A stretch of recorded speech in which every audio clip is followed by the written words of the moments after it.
semakin kuat bertumbuh lebat. Saya sempat melakukan semacam dalam tanda petik riset kecil-kecilan berkaitan dengan ini. Tipe-tipe orang ke gereja. Yang pertama tipe penonton. Cakep. Enggak, saya nggak mau pantun. Ya, tipe penonton, ada nggak di gereja? Ada. Saya nggak tahu GKI Pamulang pernah nggak yang persembahannya di awal baru masuk gereja? Nggak pernah ya? Pernah Pak? Belum pernah? Oh iya, berarti bukan bioskop GKI Pamulang toh? Iya. Dulu kami juga di Bintama begitu. Ini kita mau di awal apa di bagian pertengahan atau di akhir? Di awal bioskop, di akhir ya masih boleh lah ya. Karena begitu, kita semakin menormalisasi atau membenarkan tipe penonton. Datang pulang, datang tak dijemput, pulang tak di... Apa itu? Ini pemain semua atau gimana?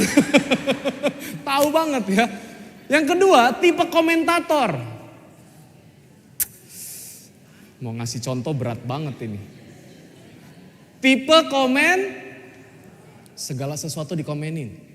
Mulai dari prosesi, pendeta masuk ke dalam gereja, ia menyerahkan Alkitab, dia naik ke mimbar, apa yang terjadi saudara-saudara, oh my God.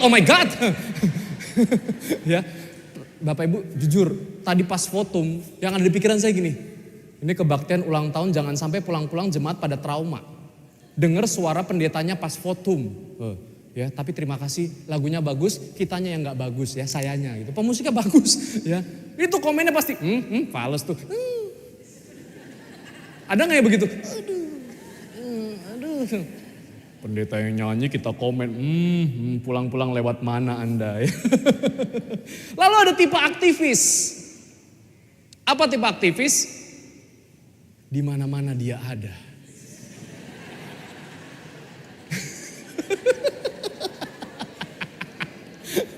Ada enggak? Di komisi anak ada, di komisi senior, lansia juga ada ya. Dia pengen cepet dari anak langsung lansia ya, nggak pengen remaja, pemuda, dewasa ya. Ada di mana-mana dan di mana-mana ada ya. Tipe aktivis ya, pokoknya dia PNJ, dia pemusik sekaligus ya, paduan suara juga, penatua plus juga pendetanya loh. Ya, oke. Yang keempat, tipe otentik. Dari bahasanya enak ya. Otentik. Wah, rasanya tuh kayaknya tuh saya banget tuh Pak. Tipe otentik yang datang itu memang karena keterpanggilan kepada Tuhan. Setuju ya? Kenapa kamu hari Minggu ke gereja? Tuhan mengundang saya. Untuk apa? Bobok di gereja. Otentik banget dia, jujur. Ya, karena the best place for sleeping adalah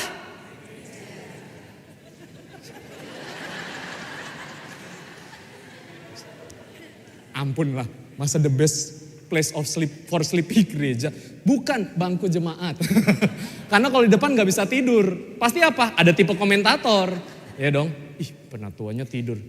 Ih pendetanya tidur. Bisa ya Pak ya? Ya kan? Pendetanya ngantuk, khotbahnya juga ngantuk. Bener, serius. Saya pernah kayak begitu Bapak Ibu. Ya jam pertama kayak gitu. Terus dikomenin, Bapak kenapa? Semalam begadang. Ya memang kadangkala kita harus begitu toh. Ya. Tipe-tipe orang ke gereja. Pertanyaannya, Anda yang mana? Saya nggak mau nanya ke sini ya, takut. Anda yang mana? Ayo. Pemusik yang mana? Pengennya otentik Pak, cuman ya aktivis juga sih, ya kan? Oh Pak, saya dua-duanya Pak. Saya otentik tapi dalam bentuk aktivis. Siapa yang otentik komentator? Siapa yang otentik, apa tadi satu lagi? Penonton. Wah, the best. Datang di saat khotbahmu, pulang di saat doa syafaat. Ibu pelaku Bu. Biasanya tuh udah kebaca tuh ya, kalau tipe-tipe itu. Saya dari mimbar tuh suka ngeliatin, oh ini khotbah saya udah kelamaan, udah banyak yang ke toilet. Oke. Segera aminkan sajalah, kira-kira begitu ya. Tipe-tipe ini ada gak di gereja Bapak Ibu? Ada. Dan pertanyaannya, apakah selalu menjadi persoalan ketika tipe-tipe itu ada? Bisa iya, bisa. Tergantung kadarnya, tempatnya, sama timingnya. Betul enggak? Ya, betul ya. Kita bisa memposisikan diri sebagai komentator. Boleh gereja bersuara, kita bersuara boleh. Kita boleh jadi penonton. Bayangkan semua aktivis maju di depan. Siapa yang dengerin firman di sini? Ini tadi paduan suara mana tadi? Apa tadi? Gracia, perempuan, Irama surga. Paduan suara yang lain, suara lain. Semua paduan suara maju, gak ada yang dengerin khotbah. Kita perlu orang tipe penonton, setuju? Ya. Artinya apa? Kita juga sebagai pelayan Tuhan perlu juga bisa memposisikan itu. Tapi masalahnya ketika kadarnya terlalu banyak dan dominansi tipe-tipe yang mungkin saja sering berbenturan. Kira-kira yang mana sering berbenturan? Ayo. Hah? Tipe yang mana? Komentator sama? Berarti udah pernah kali ya? Udah saya pulang lah. Tipe komentator dan aktivis. Itu main musik kayak gimana sih? Oh haleluya puji Tuhan dan segala macamnya itu. Ya. Gantian giliran dia main. Oh yang aktivis tadi kena nih. Saya roasting ya.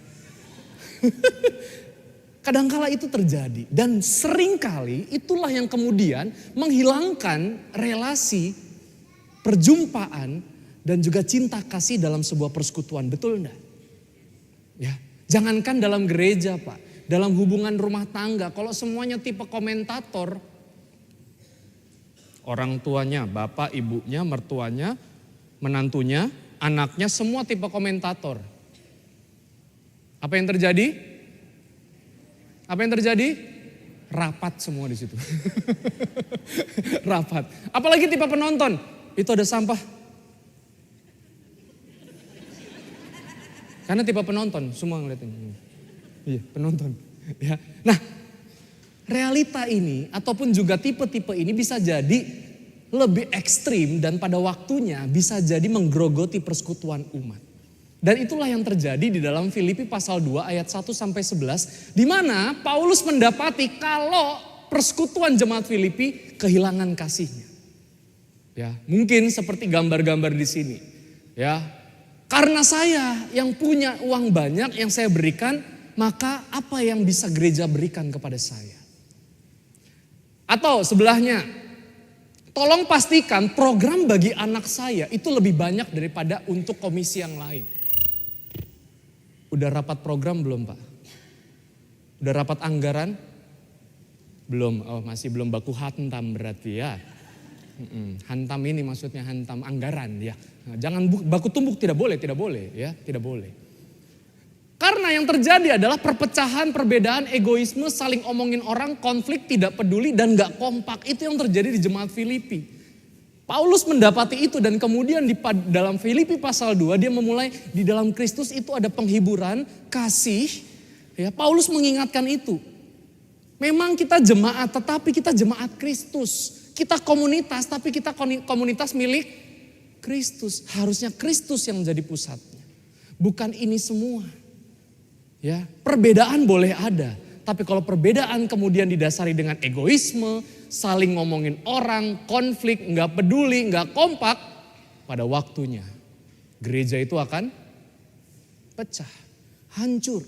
Dan Paulus benar-benar mengingatkan, satu kuncinya cuman Kristus, di dalam Kristus bersama Kristus. Maka dari itu Bapak Ibu yang terkasih dalam Tuhan Yesus Kristus, apa yang terjadi kemudian Paulus mengingatkan kepada jemaat Filipi. Nah ini yang sering kali kita dengar ya, satu hati, satu jiwa, satu. Pada saat kapan biasanya kita satu hati, satu jiwa, satu tujuan? Ayo, dalam konteks gereja.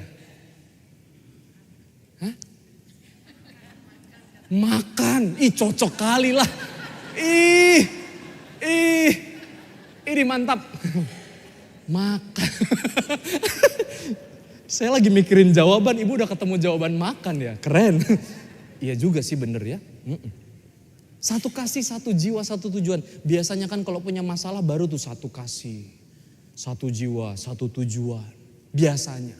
Tapi kan jangan sampai tunggu ada masalah, betul enggak?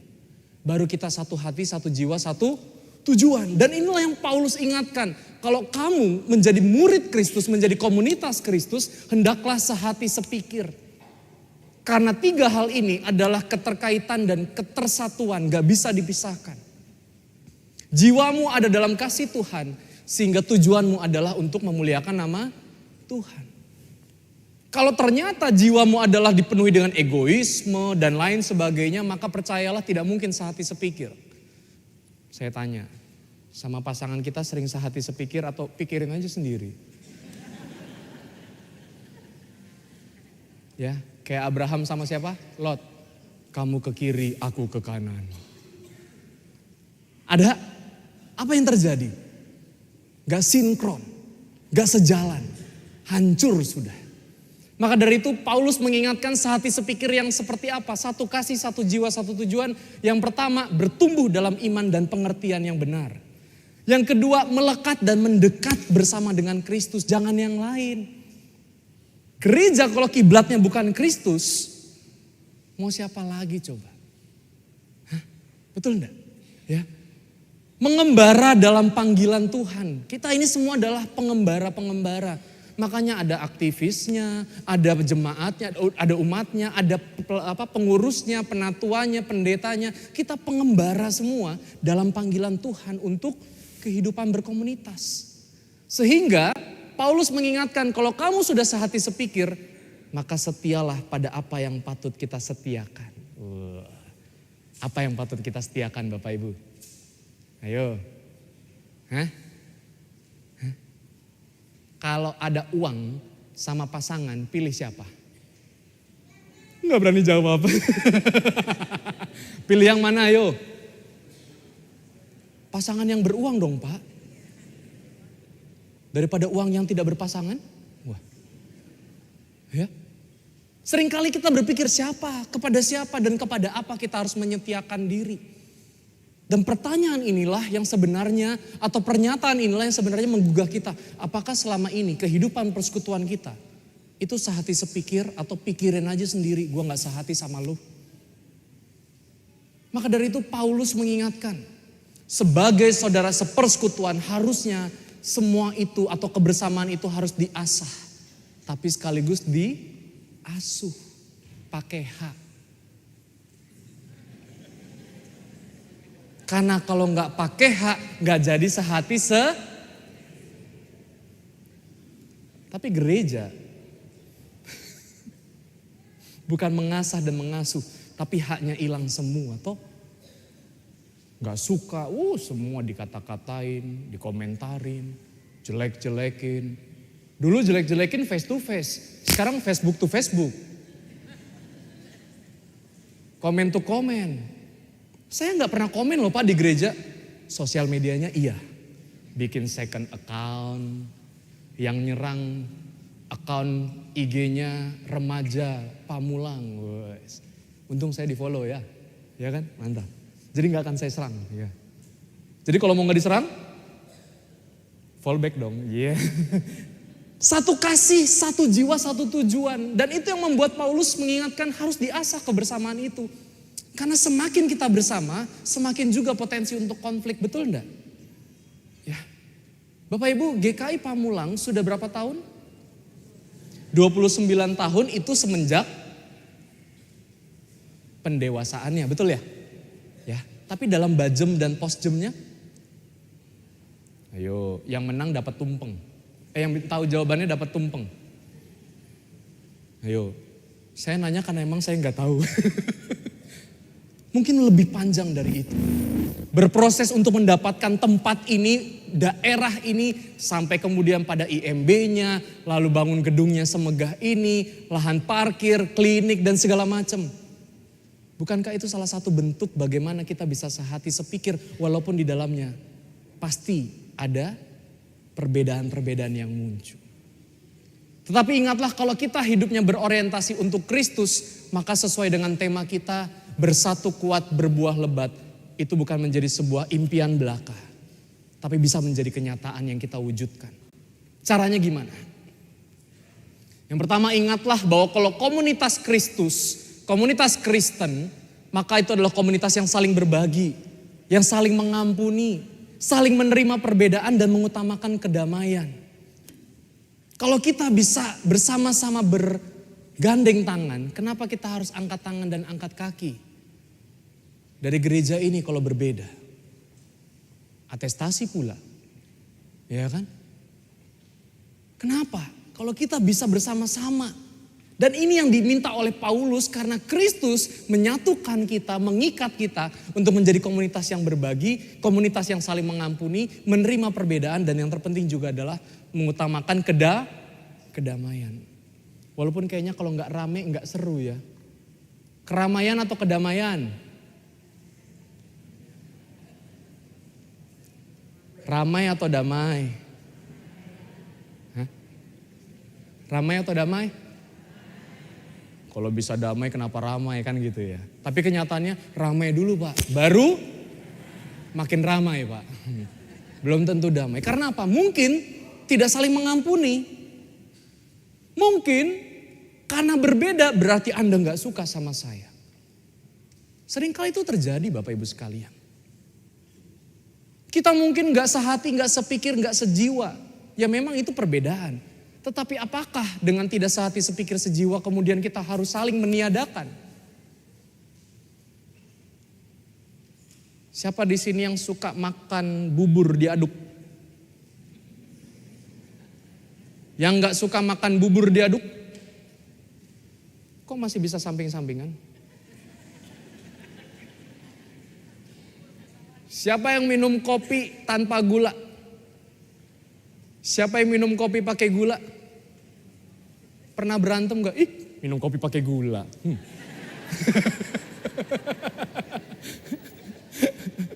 Saya juga berapa kali gitu. Saya penganut kopi tanpa gula ya. Tapi begitu ada orang itu, ya sudahlah. Mungkin memang dia hipoglikemia. Gitu. Ya kan? Sementara kita pabrik gula. Ya sudahlah. Kita yang menahan, kita yang menerima. Itu salah satu hal sederhana. Tapi bagaimana dalam kehidupan gereja? Bisakah kita menerima perbedaan cara pandang? Perbedaan cara bersikap terhadap suatu masalah. Memang kita gak suka, tetapi mau gak kita sehati, sepikir, sejiwa. Karena apa? Kita berjalan dalam pengembaraan bersama dengan Kristus. Maka dari itu bersatu kuat berbuah lebat. Seperti logo 29 tahun GKI Pamulang Bapak Ibu sekalian. Tadi perjalanan panjang dari awal sampai pada akhirnya. Saya mengambil logo tersebut atau gambaran logo tersebut. Tree, ya bahasa Inggrisnya pohon apa? Tapi tree adalah singkatan dari sebuah sikap kita. Untuk kita bisa bersatu kuat, berbuah lebat. T yang pertama adalah trust. Trust kepada siapa Bapak Ibu? Pertama-tama adalah kepada Yesus. Yang kedua adalah trust terhadap sesama kita. Pamulang PMJD setiap bulan apa Pak? Setiap bulannya ada PMJD. Persidangan majelis diperluas. Setahun sekali ya. Banyak yang hadir Pak. Atau banyak yang kemudian, gak usah lah ngapain PMJD gak jelas. Ngapain itu mah penatuannya ya bisa apa sih dia. Kadangkala kita memilih tapi kita gak trust terhadap orang itu. Ini yang menjadi persoalan. Bagaimana kita bersatu kuat kalau kita gak ada trust. Betul enggak? Pasangan suami istri gak ada trust, apa yang terjadi Bapak Ibu? Pak kita gak ada trust, Pak adanya terasi. Untuk bersatu kuat, trust itu menjadi modal awal. Kita bersatu dengan Kristus bukankah kita percaya dan mempercayakan diri pada Kristus. Trust. R tadi udah sempat ke-spill, respect. Respect abangku, ya kan? Betul gak? Respect. Kita hormati setiap pribadi yang ada di dalamnya. Pribadi yang mulai dari yang rasanya tak berdaya sampai yang powerful. Respect. Ketika misalnya kita ini sebagai penonton, sebagai jemaat posisinya belum atau tidak bertugas, kita respect terhadap petugas-petugas itu. Penata layan yang mungkin mereka sudah mempersiapkan acara, yang mungkin mereka sudah dipakai oleh Tuhan, memiliki keterpanggilan, berkorban waktu, tenaga, emosi, ya, nangis tak berdarah, sakit tak berdarah. Mau gak kita respect? Menghargai itu semua. Tapi apa daya? Seringkali bukan respect yang kita berikan. Julid yang ada. Betul? Bukan respect tapi julid, Pak. Karena gibah jauh lebih heboh. Tapi bersatu kuat, trust and respect menjadi modal buat kita. Yang pertama, empowerment. Empowerment. Pernah Bapak Ibu merasakan ibadah kok kayaknya ini ada sesuatu yang urutannya salah. Musiknya, tadi salah main itu harusnya di G, dia main di E. Salah kunci dan segala macam. Kenapa? Baru pertama kali. Dan dia juga baru aja belajar himne. Seringkali ini terjadi. Ya, terjadi seringkali adalah ketika selesai suatu acara, kita bukan evaluasi tapi saling menyalahkan. Orang yang kurang dan mengalami kekurangan karena misalnya dia kurang latihan, dia memang kurang pengalaman dan segala macam. Bukan kita encourage untuk diberdayakan, tapi kita rendahkan. Bagaimana mau berbuah lebat kalau tidak ada empowerment, pemberdayaan. Sekalipun saya tahu bukan semakin berdaya tetapi semakin Gak gitu toh. Jangan ya Dek ya. Berdaya. Setiap kita mungkin punya pengalaman-pengalaman, oh Pak saya tuh makin jago nyanyi karena di gereja itu paduan suara. Betul enggak? Saya ini main musik semakin pede karena mulai dari gereja. Pemusik-pemusik gereja top-top dunia, Beethoven dan segala macam dimulai dari mana? Musik gerejawi. Ada empowerment di situ, terbuka. Ya, orang-orang boleh belajar. Orang-orang boleh saling mengajar, bukan menghajar. Oh ada penatua baru, dia duduk aja diem. Gak ada yang menyapa, gak ada yang ngasih tahu tugasnya apa. Begitu dia gak ngejalanin tugas, dia mah gak bisa kerja jadi penatua. Padahal bukan kita mengempower dia. Itu masalah. Kita hanya bisa berkomen, tapi kita tidak mau ya memakai tangan kita untuk empowerment. Komen, empowerment. Ya mirip lah. Yang terakhir Bapak Ibu, empati. Ya, pernah enggak? Nih saya tanya jujur. Pernah enggak kita tiba-tiba enggak bisa pelayanan, enggak bisa apa? Karena kita harus mendampingi anak kita yang sakit.